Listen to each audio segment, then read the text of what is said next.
can see you. Welcome back to the archive. You find me in a state of productive silence as I navigate the final pre publishing architecture of my own work. The lights in the archive remain dim, but the work of categorization never ceases. Today we are conducting a dual system briefing. Think of this as a calibration of our instruments. Before we perform the full structural autopsies in early February, we must understand the two documents currently resting on the examination table: Goddess of Ghosts by J. Felker and Penumbra, The Unmaking of Earth by H.R. Graves. These works are significant because they represent the extreme polarities of our hegemony of dread. They are the warm blood and the cold math of modern indie horror. First, we look at the specimen provided by J. Felker. On the surface, Goddess of Ghosts presents as a high-octane supernatural thriller, action-packed, mystery-laden, and punctuated by a romance that burns with significant intensity.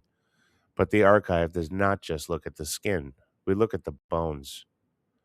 Structurally, this book is a masterful execution of Pillar B, the Ancestral Prison. The protagonist, Melinoe, is the daughter of Hades and Persephone. In Felker's architecture, divine lineage is not a superpower, it is a genetic cage. We will be focusing heavily on our primary gift, the ability to see a person's soul and their past deeds through mere physical contact. In the archive, we categorize this as a sensory curse. It enforces a structural isolation. To touch is to be contaminated by the truth of others. This is what I call associative resonance. The author operates in the dark while living in the light, creating a story that feels both mythically ancient and dangerously contemporary. We will analyze how Melinoe's discoveries are not an ascent to power, but an acceptance of a dark, predetermined fate. In stark contrast, we turn to Penumbra. If Felker's work is a roaring fire, H.R. Graves' work is the absolute zero of deep space. Written by a reclusive former physicist living in the misty highlands of Dalat, Vietnam, Penumbra moves us into the realm of clinical dread. It operates on a culpability blueprint.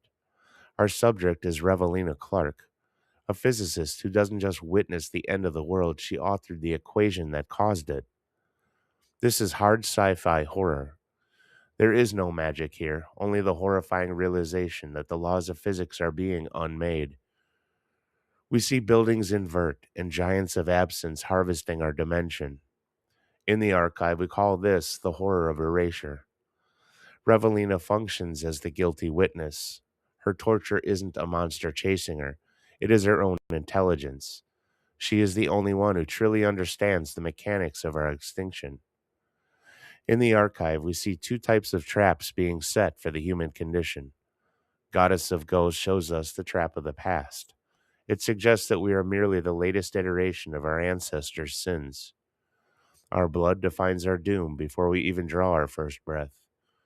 It is a world of heat, desire, and vengeful gods.